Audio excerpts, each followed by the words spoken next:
Join UF Hall of Famer and 14-year NFL vet Shane Matthews every weekday as he brings you all you need to know about your Florida Gators, including news, analysis, and opinions with some of the biggest names in sports. Find us on Spotify, Apple Podcast, Google Podcast, or wherever you listen to your favorite podcasts, or watch us live at 8 a.m. on Facebook, YouTube, and Twitter.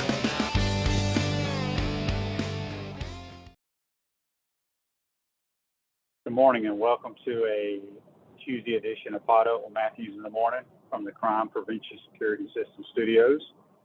Large enough to serve you, small enough to care. It's Tuesday, that means we have Buddy Martin from the Buddy Martin Show, Gator-based media. We'll also have Edgar Thompson from the Orlando Sentinel join us in the second portion of the day's program. Difficult night. I'll be honest, I didn't sleep any. Just devastated what I saw, what we all witnessed last night with the Buffalo Bills, Demar Hamlin. It's like nothing that's ever happened in any professional sports pretty much. So thoughts and prayers obviously around the country for him and his family, and hopefully somehow he can pull through this. But let's go to the Titan Ohio line, and we're joined by Buddy Martin. Good morning, Buddy. How are you? Well, Shane, I'm about like you this morning. It was a weird evening. All you can think about is this young man, Demar Hamlin, and what happened there. What a total league and city and a base of football fans in mourning. I say mourning because he actually did die on the field. If I've heard this, his heart stopped, and they were able to revive him and took him to the hospital. I'm not a medical expert, but I just know it was really, I didn't know what was going on because you were on my show and I was trying to understand what was happening. And I didn't understand. I thought you were watching a college game at first. I didn't have my TV on. And then to find out the magnitude of what was going on as we did the show. And, you know, Shane, we see this a lot with players getting injured. We're so accustomed to them getting up, going to the hospital, and then being okay. Rarely, if ever, is there one that's seriously hurt where, you know, he has to stay out of the game.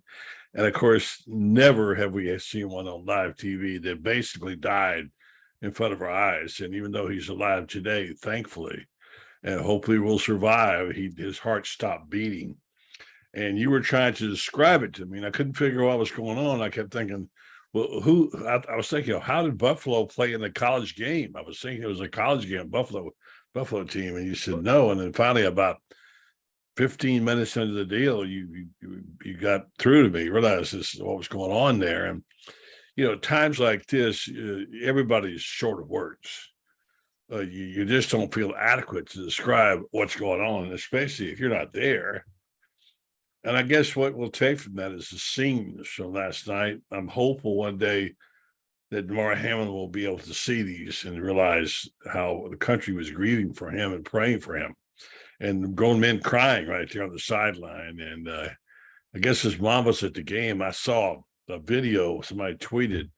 I'm not sure if it was from last night or not, pregame, where his mom was there. He was giving her flowers. I'm not sure, but anyway, that was in Buffalo. That was earlier in the year. Yeah, okay. But his mom was at the game. But it's just devastating. I mean, I don't know. I mean, because I was just thinking about this. I've seen multiple different types of injuries of players and things of that nature, but nothing like this. And you could see just the facial expressions, the body language, just the crying. I want to tip my hats to both head coaches, Zach Taylor and Sean McDermott. I thought they handled it extremely well. You know, there's been reports that the NFL was talking about 5 minutes in warm up. You know, they're saying that's not true, and I hope it's not true. But I just don't know. I mean, we've got to get answers, and who knows when we're going to get answers. And we're all praying that Demar Hamlin battles back through this and can live a life, whether he can play football again. Who cares about that? But I sit here and think about what everybody that's played football around the country, teams that are still playing right now, how other coaches and administrators and organizations, what are they talking about today in their team meetings? although today is Tuesday, this is the day that most teams have off. It's just it's hard to believe what happened. And, you know, there's a term for what happened about taking a blow directly to the heart area. I'm not smart enough and can't pronounce it because I was looking at all kinds of research last night. I do know that when I was coaching Little League Baseball, they used to recommend these like compression shirts that go underneath your jersey that have like this kind of a cup padding that go right where your heart is. So, you know, it's amazing that this has never really happened in the game of football with all the violent blows. But what we saw last night is it's just really hard to believe. And I don't know how these two teams, especially Buffalo Bills, how they move on. Well, Shane, I watched those young men last night, and two things came to my mind. I'm much older. I've been through some things, never this. I have actually experienced high school player dying once. I didn't see it, but over in Chiefland, a young man named Wayne Pridgeon died at the hospital. But you see the shock on their faces, it's like all of a sudden they realize this is not just a violent game, but it can kill you. And it's like a realization at that moment, oh my gosh, you know, what's going to happen to our teammate? And it was said last night, I forget the guy's name who was doing the color, did a good job. He himself had a blow one time that looked like it might be very debilitating and maybe fatal. And he said, you have to remember, we spend more time in that complex with our teammates than we do our families. And you know this, That's exactly true. You played so many teams and you guys spend 6, 7, 8 hours a day with each other. So it becomes your other family. And he was pointing out, this is what it means. This is why it's so grievous. It's not just the guy you play with, it's your family. You can speak to that.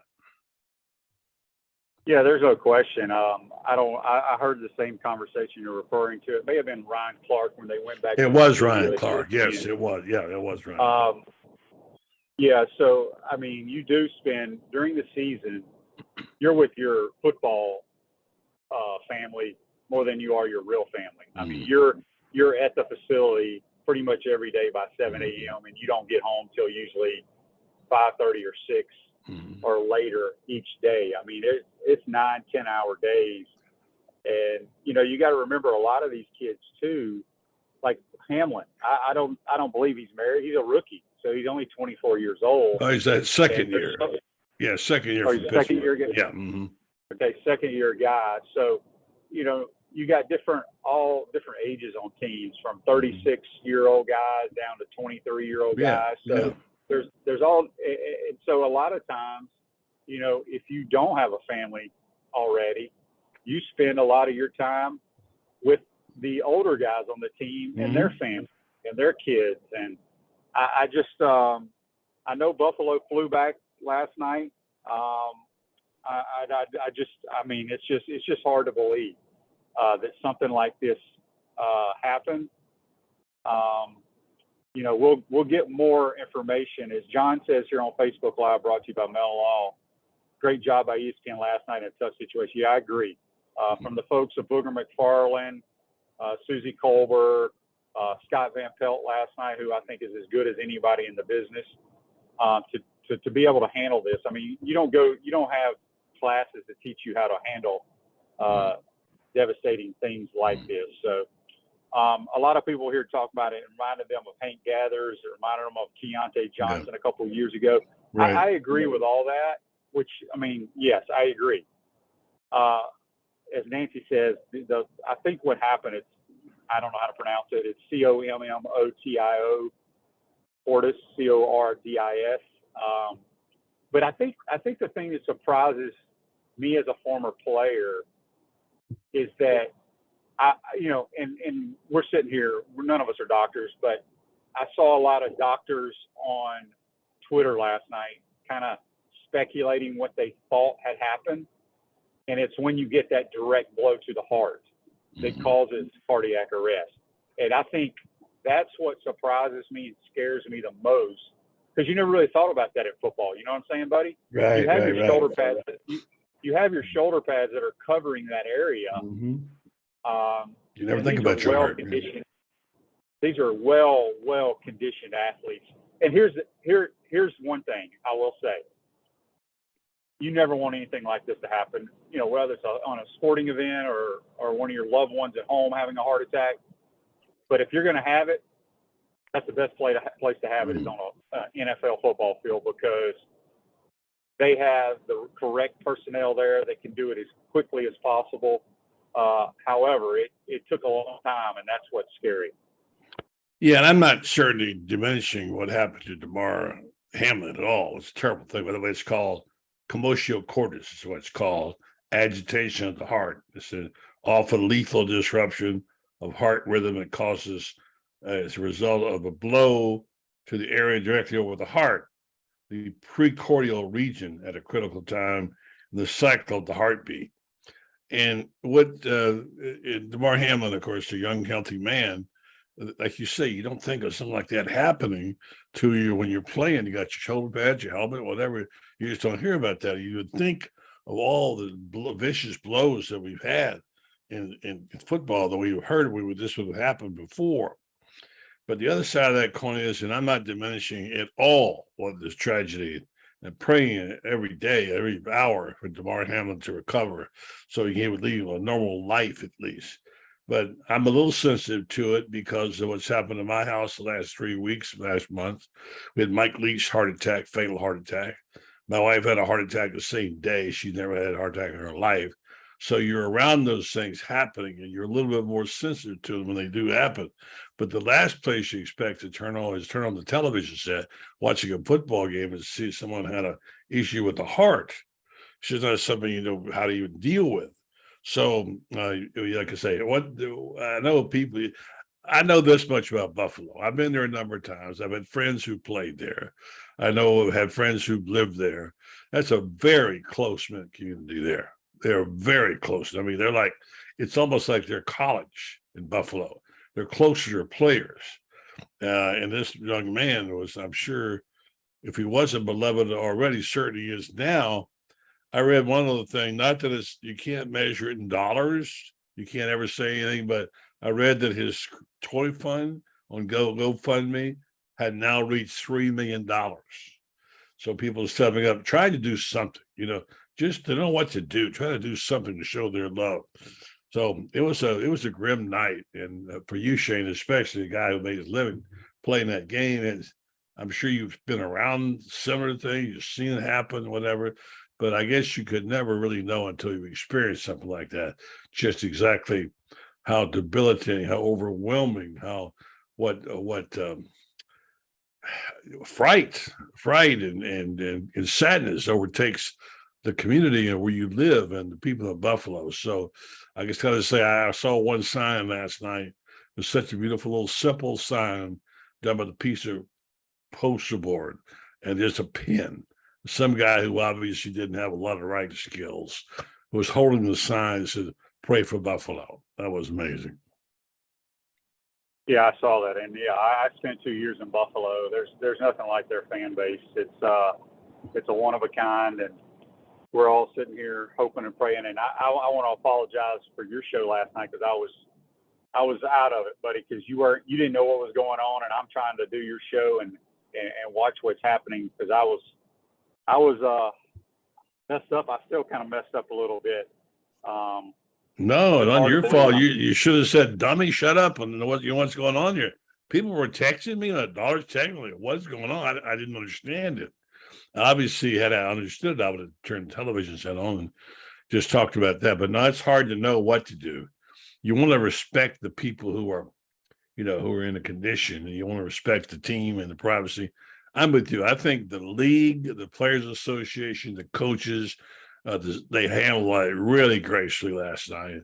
And I'm sure glad there was no debate about whether the game should be played or not. That was just not even important. As big a game as this was, Shane, this probably was as big a game all year. It just didn't matter, did it?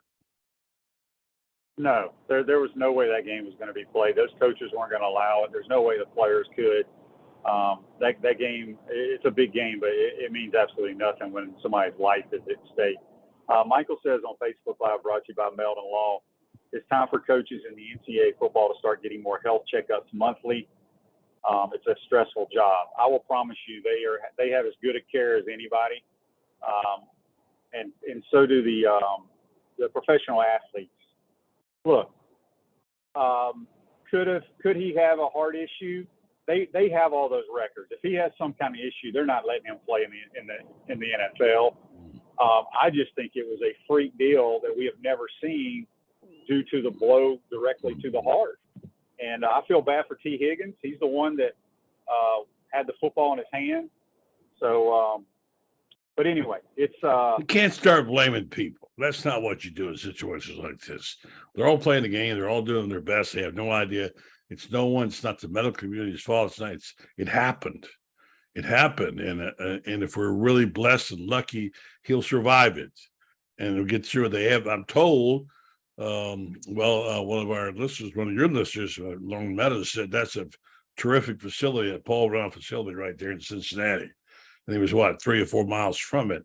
And I've learned in dealing with my wife's heart attack that closest to the proximity to the facility is really important, can be life-saving. So that's a plus at least. So I guess we had, and I hate to use this cliche because it's what we always seem to say, only time will tell, but in this case, we just won't know until this resolved, or if it is resolved, and hopefully it's going to be resolved in a good way and he will survive this. Yeah. Last thing before we kind of move on, talk a little Gators, get our minds off of this. Nancy says she doesn't agree with some of our listeners talking about the checkups, but it had nothing, that wouldn't have changed this. And that's what I'm referring to. Nobody is playing collegiate athletics or professional sports if they have any type of health issue. This was a freak accident. I don't even call it an accident. It was a freak thing because of where he took the blow. That's just from what I've been told, what I'm hearing. None of us are doctors, but could another athlete have a heart attack playing a sport? Yes, because you never know when your time's going to come. But from routine checkups and all that kind of stuff, nobody's playing out there if they have any kind of red marks next to their name. Joseph says on Facebook Live, Shane, do you think all these fancy new helmets may be the issue? We are seeing way too many head injuries nowadays, people getting knocked out by the ground, even almost every game. Something isn't right. The helmets are supposed to be the new state of the art. They're tested. Virginia Tech University is where all the testing for helmets are done. And, I sell helmets. I've seen helmets. I've worn helmets.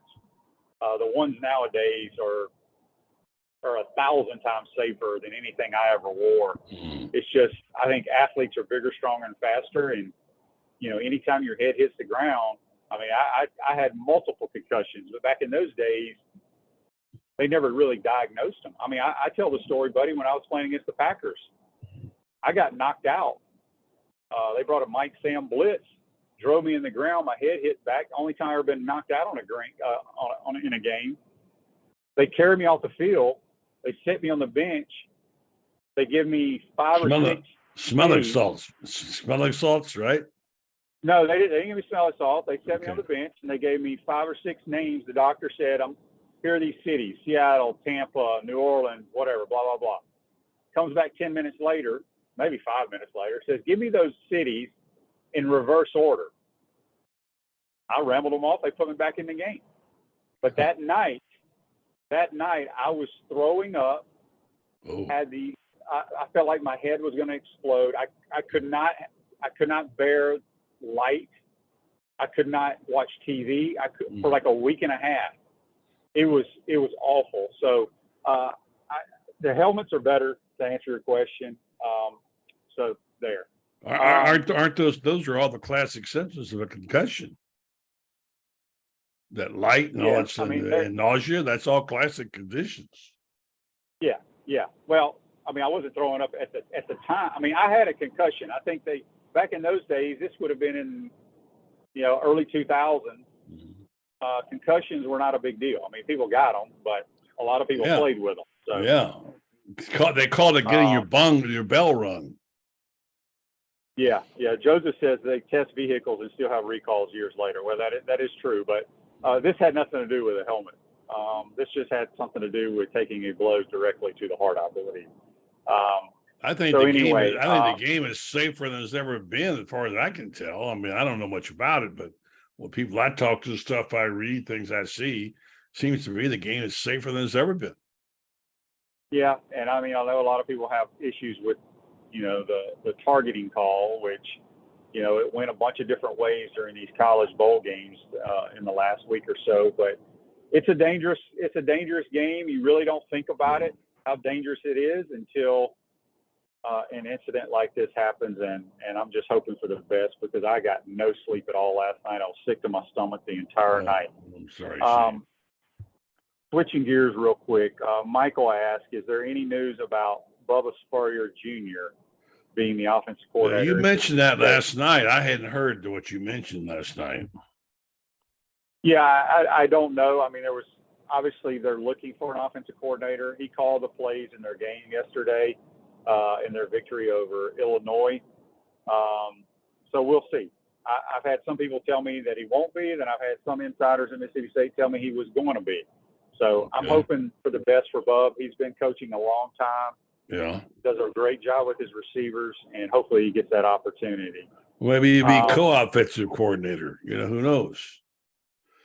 I would think that they want to, I don't know. It seems to me that Orange would want that Spurrier name and would want to honor Mike, it seems to me, and Bubba is a good coach. Yeah, Bubba is a good coach. So, are you in the market to buy or sell your home? Doreen Weeby, a realtor with Caldwell Banker M. Parrish, will provide you fast, friendly, reliable service. Call her today at 352-562-1411 to help your dreams come true. Speaking with Buddy Martin from the Buddy Martin Show, we'll have Edgar Thompson in the second part. Tough day. I'll be honest with you, it's very tough. I almost decided not to do a show today because it's crazy. So good for you for manning up at a tough time. This is what we do, right? I mean, this is the thing we have to do. It isn't always fun to strap it on and go into a play, as they say. And sometimes you just want to go running away from it. But you have to remember, it's like someone said to me about church. They said, well, I don't, I don't need to go to church. I just like to listen to it on TV and watch it. I'm good. And he said, what about the other people that need to see you there, and they need help from you? Sometimes it's not about you. It's what you're helping other people get through, And that's one of the things I think is a responsibility we have in the media, is that to be there as a voice at a time when it's difficult and it's hard for you. And kudos to you, Shane, for fighting through it and for doing it, because you have had experiences, this kind of stuff that we haven't, and you can speak to it better. And I understand how you feel bad about it, but thank you for showing up and doing the story, because I think we all needed to hear it. Yeah, and mental health is such a big thing nowadays across the country, and the NFL is going to have to. They have mental health help at every organization. I think they're going to need to add some more employees in the next couple of weeks to help players throughout the league with this issue. Joseph says on Facebook Live, brought to you by Mellon Law, did you hear Ryan Day's comments on him hiring an OC next year? Call play so he can be more of a manager. Well, Kirk Herbstreit said that. I haven't heard Ryan Day say that. I will be shocked if that happens. He may say somebody else is the offensive coordinator. But he called it. He's a play caller. Yeah. He is such a good play caller. There's no way he turns that over. No way. I agree. He is. So anyway. All right, buddy, speaking of the Gators real quick before we let you go. So we got Graham Mertz coming in. We got the defensive lineman from Louisville and Memphis. Got the linebacker from Ohio State. I think they will add some more. Did you happen to see the quarterback that they did want, but he's not going into the portal play yesterday? Michael Pratt from Tulane? Yes, I did. Boy, that was an impressive performance. I am so proud of Tulane. I think it's wonderful. People changed, and back in my day, Tulane, when it was in the SEC, it was a different deal. And they've been through so much turmoil, almost dropped football, a great academic university. Talk about Vanderbilt. Tulane's right there with them, in terms of people. And I'm so happy to see that program turned around. And what a win. I don't think people understand. Yeah, okay, it wasn't like it was a huge upset, because they were only, 100 point and a half underdog or 2 points underdog. But you're talking about a team that had to, it had the Heisman Trophy winner and the Glamour team and little Tulane and come and pulling that thing off. That was really a huge deal, I think, and a great win for them. Here's a tweet I saw. People talking about Lincoln Riley. Somebody said, best tweet of the day, when Lincoln Riley set out to steal everything from Oklahoma on the way out the door, he made sure to take the defense as well.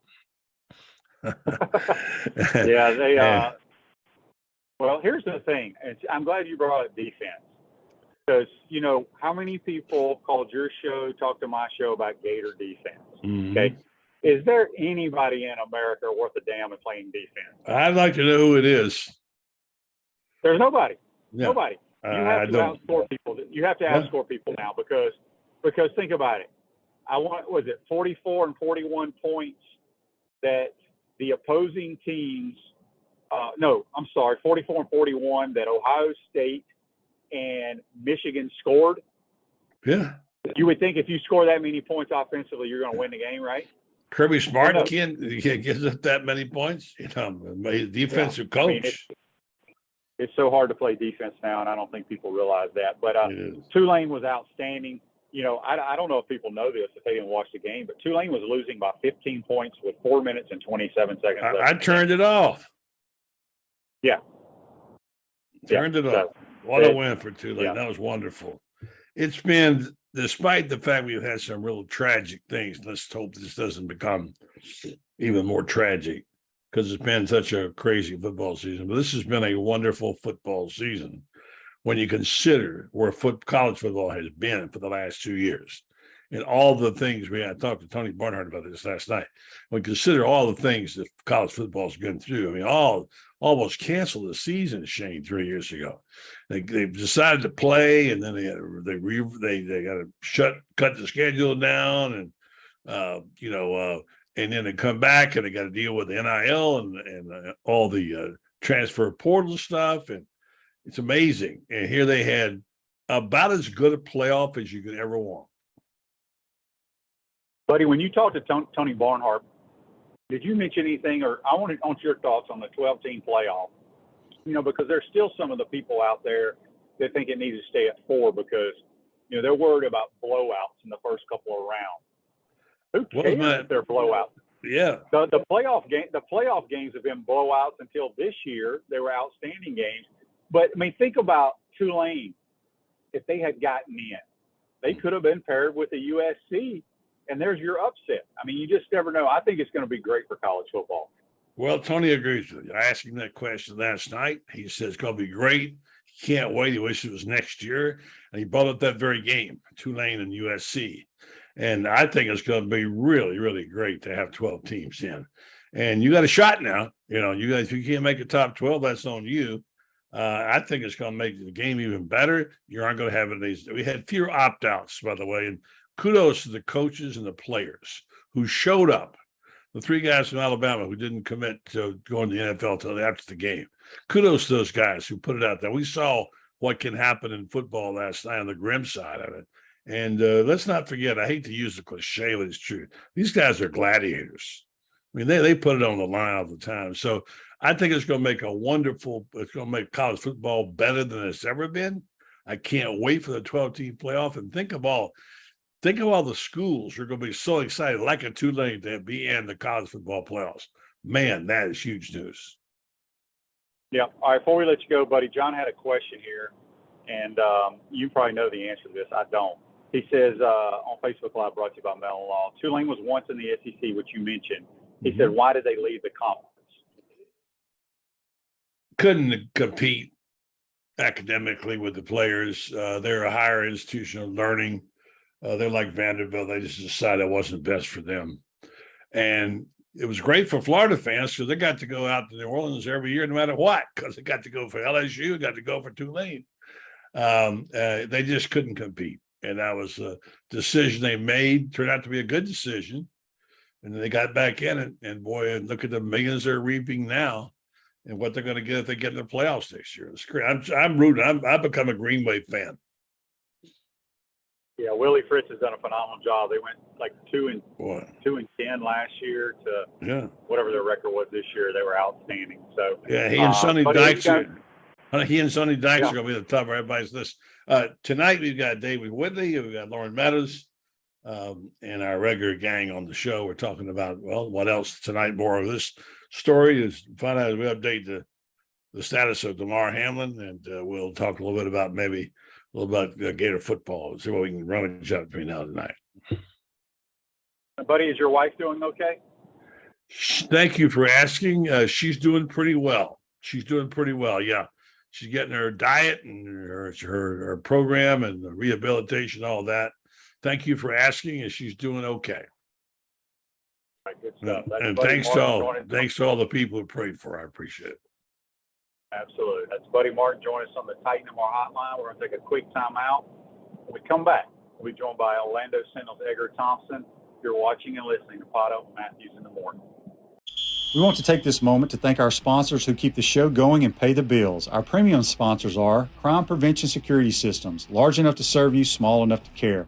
Titan MRI, Gainesville's only locally owned and operated MRI facility. Meldon Law, the only official injury and accident law attorneys of the Florida Gators. Peaceland Dental, Gator Nation's first choice for dentistry in Port Charlotte. Comfort Temp, comfort is our business, peace of mind is our promise. Campus USA Credit Union. QC Kinetics, live pain-free with QC Kinetics.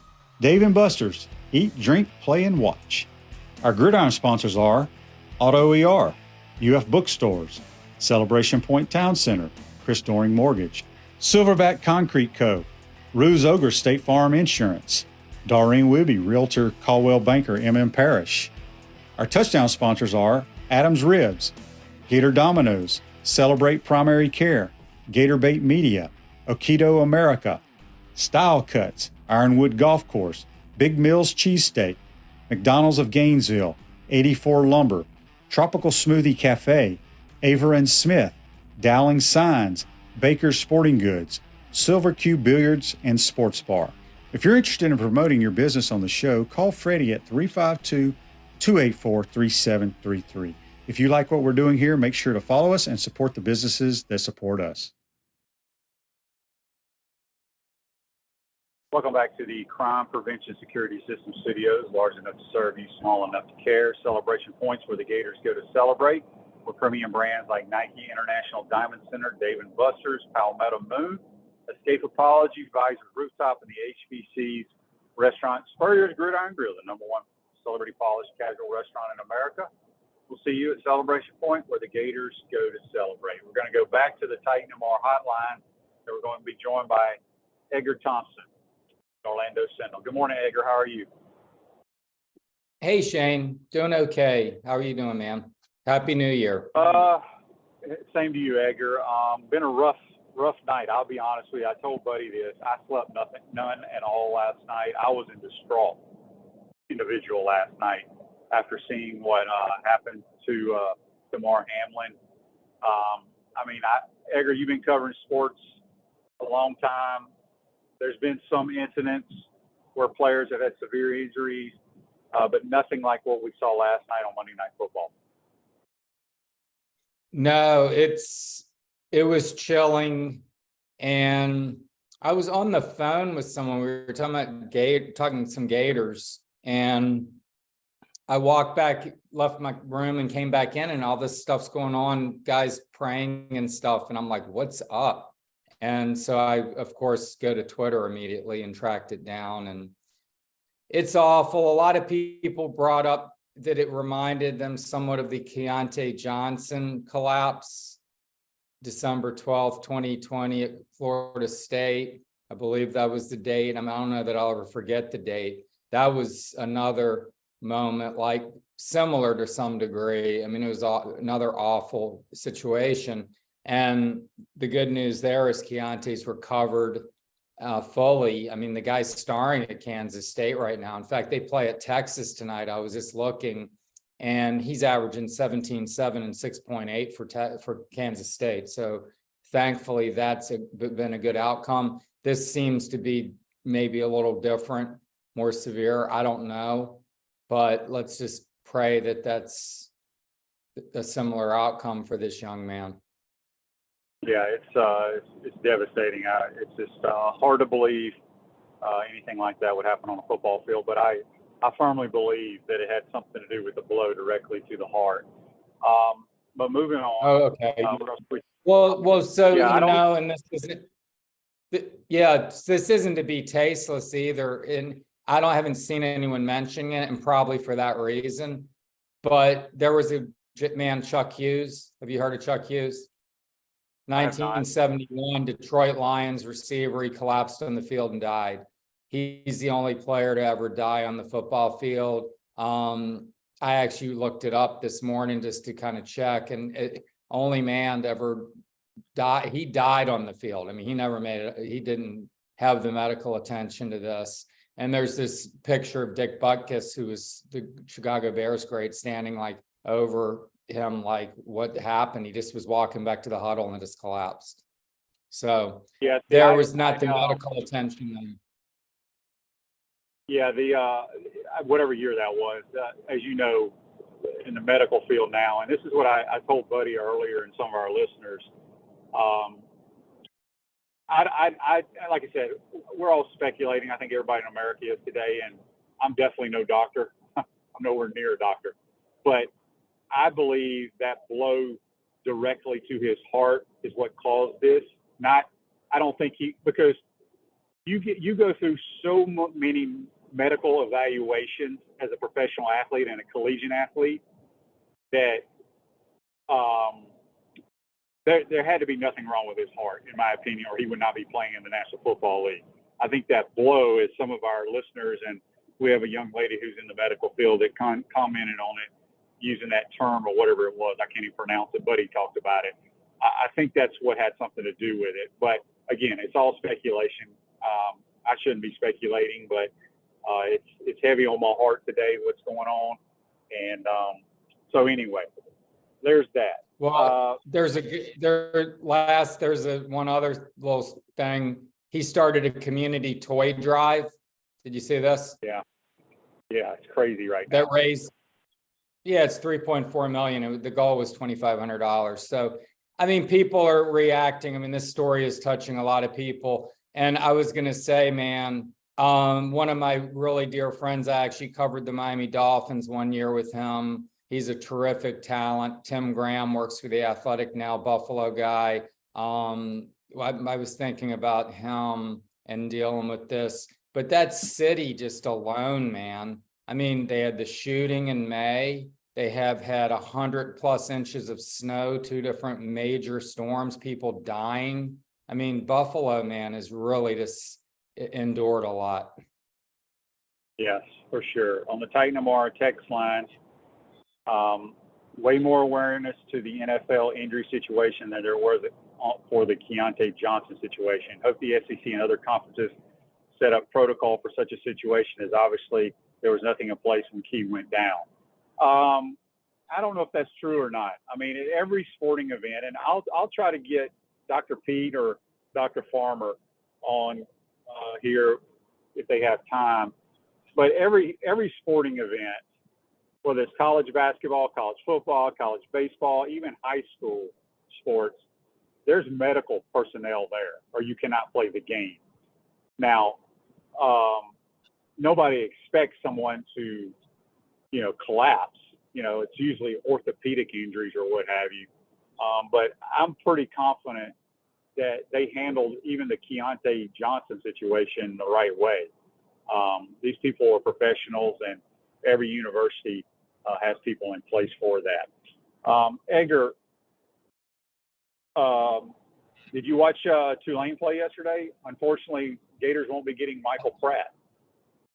I did. He completed only a few passes during the game for a good stretch. He went I think he was 10 of 20 for 280 something yards and 3 touchdowns. They hardly threw the ball, but what he is a competitor, man, and he can play football. And I mean, he's staying at Tulane. Kudos to him. But boy, that was a fun game to watch. Yeah, no, well, what I was about to say is at one point he completed only a few passes, and I was kind of thinking, yeah, okay. But then, man, when the game really was on the line, he was phenomenal down the stretch. Well, Gary Smith, do you remember Gary worked at Gator Bait with Marty Cohen for years? Do you remember Gary? Yeah. Gary covers Tulane for the Baton Rouge Advocate now. He lives in New Orleans. He basically freelances for them.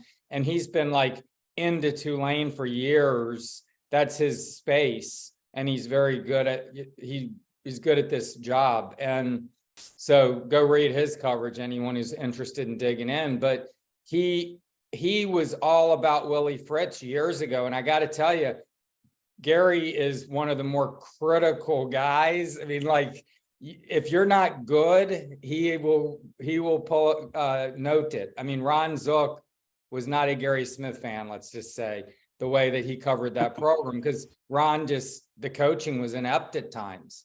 And he would point it out quickly. So, and this was pre-Twitter. So yeah, he's had a fun ride. He says Pratt is just a super competitive guy. When his name first surfaced here as a potential quarterback transfer, I talked to Gary about him. He's a Boca Raton kid. He said, he's pretty good thrower, good runner, but he's just a leader, man, and just tough. And I think that's kind of what Billy really looks at those qualities, those intangibles a lot. And I think the kid really appealed to him, but as you said, stayed at Tulane, which he apparently really loves. Yeah, for sure. Edgar, Gators, have you heard any more rumors who they may be going after, what positions in the portal? We obviously know they got Graham Mertz, they got the D-line from Louisville, the D-lineman from Memphis, and then added the Ohio State linebacker. What else are you hearing? Well, it's all rumors what you hear, and it's a tricky situation. It's like I said recently to someone, can we just have an honest conversation about how NIL and how transfers actually work? Because Cam Jackson, for example, I reported 10 days ago, 15 days ago, whatever, on signing day, in fact, 2 weeks ago, that he was coming to Florida, but he was not in the portal yet because I don't have access to the portal. I took the story down. I got castigated on Twitter. People just, how people go. And I also reported the Mitchell kid. Well, the Mitchell kid was in the portal at the time, so I didn't back off that report. Well, he's here. He played 2 days ago. Cam Jackson was here a day after his game, 2 days. Those kids might have reached out to Florida. That's fine. But kids are reaching out. Their representatives are reaching out. I mean, it's just, this is going on. I mean, I don't know that that's quote tampering, but this is going on. Conversations are happening. Michael Pratt was reaching out. So it's like, what are the rules? How do you go about doing this? I mean, how do you navigate it all? Apparently the Gators were looking at guys that were still playing as of this weekend. So maybe there are a couple guys that shake loose. It's just tough sledding in the portal, man. I mean, there's a guy, Gunnar Britton at Western Kentucky. He's a highly regarded offensive tackle among the group of portal guys. I followed him on Twitter just for the hell of it. Guy followed me back within 5 minutes. I'm like, okay, maybe he's coming. I mean, I was looking at who he's following. I mean, he's not following many guys that are around here. So maybe that's a guy. I just don't know, man. And it's like a very, very challenging process to follow as a reporter, but it's a hard one to navigate as a coaching staff and as a player. I mean, the whole thing's just kind of a mess, really. So I don't have any answers for you, but that's kind of my overview of the portal. The other thing with the portal is look at how much impact portal guys have. Some can have tremendous impact for sure, but if you're just going to try to make it through the portal, I mean, that's tough. And they still have about 8 scholarship spots available. So let's say the Gators get a few more portal guys and then try to get a couple late signing guys. And last year, Trevor Etienne was a late signing guy. He's a February guy. That's a hell of a signing right there. I mean, he was the best player in the freshman class, arguably, right? So they need another one of those. But Billy, man, building this roster, man, it's just tough sledding, man, to use that expression again. I don't know your thoughts there, but a lot of guys have left. They got a lot of work to do with this roster, and it's not an easy thing to do because these people are highly coveted. They have leverage, these transfers, and there are only a handful of like really top recruits left too on the board. So I don't know how much more building he's going to do. I'm interested to see. Yeah, time will tell. At Chris Doring Mortgage, they do mortgage lending, right, helping home buyers throughout Gainesville and North Central Florida. Call Chris Doring Mortgage today at 352-244-0840. Speaking with Edgar Thompson from the Orlando Center. Yeah, so, but here's what I've told all my Gator friends, and I've told people on my show, whether I'm right or wrong, I don't really care. It's just my opinion. Out of all the players that have left the program due to NFL or trying to go elsewhere, only one was a significant player to me. Now, I know they talk about Ethan White and Tarquin. Tarquin was kind of in and out as a starter, and congratulations to him to go to USC. I know his girlfriend is Tony Baselli's daughter, so that probably has something to do with that. Was Rashad Torrance. I thought he was a really good player. I thought he played hard. He made mistakes at times, but I thought he was very active all the time. All the other ones, there's not going to be any nobody's going to really notice, in my opinion. Could I be wrong? Yes. But again, we only won 12 games in 2 years. That's all. I keep going back to that. There's a common denominator. And I really think if you look, whether you like Billy Napier and his staff, play calling, time management, timeouts, whatever you want to say, you cannot argue that they have not brought in the best players on this football team. Would you agree with that statement? Well, first off, you're saying including guys that went to the NFL? You're talking about Cyrus Torrance? I mean, that guy's... No. He was outstanding, but... Okay, Ventrell Miller? I mean, he was at... No. Listen. Ventrell's a good player. Going to the NFL. But they had no eligibility. I'm talking about they have no eligibility. Well, Torrance did. Torrance, you're telling me you don't think Anthony Richardson is better than Graham Mertz? We don't know that. Wait till Graham Mertz plays. My point is, here's what I'm saying. Okay. We don't know. Now, Anthony has talent, but we lost 6 games with him at quarterback. Okay. We don't know what Graham Mertz is going to do. He could be better. He could be worse. He could be stable. But my point is, did you think Hendon Hooker was going to be very good when he was at Virginia Tech? Did you even talk about Hendon Hooker there? No. Bo Nix. Look what Bo Nix did when he went from Auburn to Oregon. I'm just saying, I'm not. You know the difference on those two guys, Shane? What? Mobility. Well, maybe so. But hey, everybody wanted Jaden Rashada. We have him. Maybe he's the quarterback. I'm just saying we have got better players coming in than what we have leaving, in my opinion. Overall, the whole team.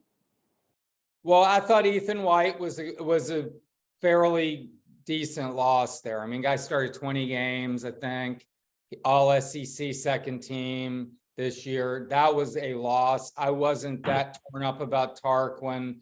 I didn't think he was great, but they don't have like tackles. They don't have any tackles. And that was 2 failings in the recruiting class, because I really liked the recruiting class. I don't think I've been on here since they signed that class. I thought it was a lot to like about that class. I think the class they signed is outstanding. Well, yeah, but you know what Dan Mullen's last class was rated, Shane? 12th. So everybody wants to. But they go by whatever was rated 12th. Right, but what I'm saying, and none of those guys really panned out. No, they didn't. I mean, 7 of the top 11 are gone, I think. Right, but my point is, I don't get into recruiting, but the rating is different than the blue chip percentage or whatever the heck they call it. No, they're good there. It's the highest since Urban was here. So look, I don't know what we're going to do about that. That can't hold on. That can't be true. I'm not trying to get in an argument here today either, but look, Shane, Muschamp had some good recruiting classes, bro. I mean, Edgar, I'm not arguing with y'all. I'm just going by what people are well, saying. it's not that follow true. recruiting. Well, it's not true. Okay, I mean, well, Muschamp had the number 3 recruiting class one year and it was stacked. That's not even factual. okay. I mean, I believe it. I mean, I'm just saying what people have said. But anyway, people are wrong. So regardless of the whole situation, I just think it's fascinating to me why people get so upset with Billy getting rid of players or people leaving when in the last 2 years we're 12 and 14. When we're 12 and 14. What's that? Who's upset? I haven't been upset. I thought Ethan White was a loss. No. You're a reporter. I'm talking about the fan base. The fan base. You know, it's always what's going on in Gainesville. What's this? Dude, you're 12 and 14 in your last 26 games. Why do you care that these players are leaving? That's my point. Yeah, I thought that, okay, so here, Torrance, I agree, even though I thought he was a little slow and missed some tackles at times. He was solid and productive for sure. They did not need to lose him. But what I heard is his body is taking a beating. He's not a big guy, and he feels like, let's just get to the NFL and make some money. So that's what I was hearing. I don't know if that's true. Ethan White, not sure what that was about. I don't think Tarkin was a huge loss. I don't think any of these other guys. Yeah, I think Anthony coming back. I mean, I think that would have been nice. I mean, I know you're not a fan. I mean, Graham Mertz. I think. Look, go look at Graham Mertz's numbers, Shane. I'm not saying but you got to look at. But look at the stats. He. If you look at what people have reported, and I don't know if it's true or not.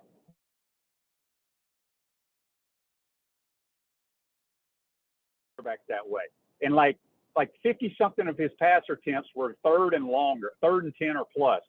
Do you know he was supposed to go to Alabama? He was highly the number 2 rated quarter. Yeah. All right. So real quick, we got to let you go, Edgar, and I appreciate your time. But my listeners wanted you to do this. They did the research for you. Scott says the average player ranking is the highest since 2010. Look it up. And the blue chip ratio is the best since Urban. I don't, like I said, I just read what my people here say. I don't follow recruiting. I'm just repeating. I probably should do my own research, but I'm not. John says blue chip ratio is 85%, whatever that means. Daniel says, well, their rating, average player rating is 92.34, which is like 6th in the nation. I'm not disputing.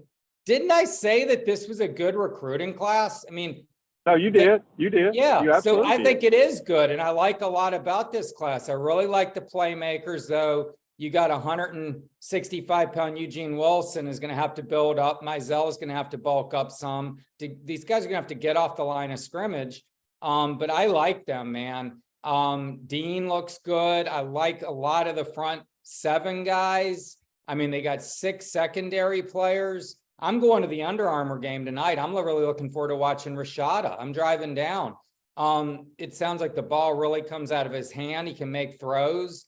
But all I know, man, is when Jim McElwain walked in here in 2015, there were like 8 NFL guys in that secondary. I don't need to run through all of them. You can go look that up, whoever the guy is that was talking about. And Will Muschamp had the 3rd-rated class in 2013. So whether we're talking blue chip, whatever, that class was stacked.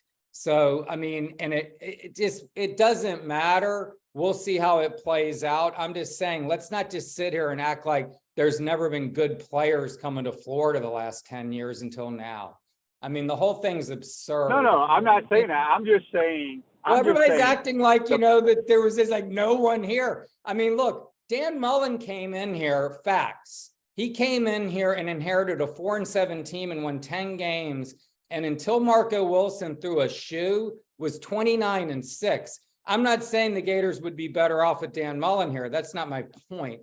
I'm saying he was 29-6 before Marco threw a shoe. Gators were 6-7 this last year. I mean, it wasn't a good year, man. There's a lot of things. No, about it wasn't. this past But year that again, were not good. but if you're going to say that about Dan Mullen, why did Dan Mullen win those games? He had an NFL quarterback who was legit, and he had two Okay, that's NFL fine. receivers. We have not had that last Okay, year. I'm just saying that there was a lot about last year that I'm kind of like, huh, okay, I need to see more. I agree 100% with that. And I thought But this recruiting class was really good, and they need to do some work in the portal, bottom line. Yeah, but the problem with the portal is everybody else that has big-time football programs are needing players in the portal too. Edgar, we appreciate you as always, my man. Let everybody know how they can follow you on Twitter. OS Gators, I'll probably lose some followers, but it was a vigorous debate as always. But yeah, man, appreciate the time, Shane. We'll keep chewing it up, man. All right, that's Edgar Thompson. Join us on the Titan MR hotline. That's going to be a wrap for today. Please pray for the Buffalo Bills and Demar Hamlin. We need that kid to come through. We can agree on that. Yes, you've been watching and listening to Pod Up with Matthews in the morning. Have a great day, folks, and we'll see you tomorrow. Take care.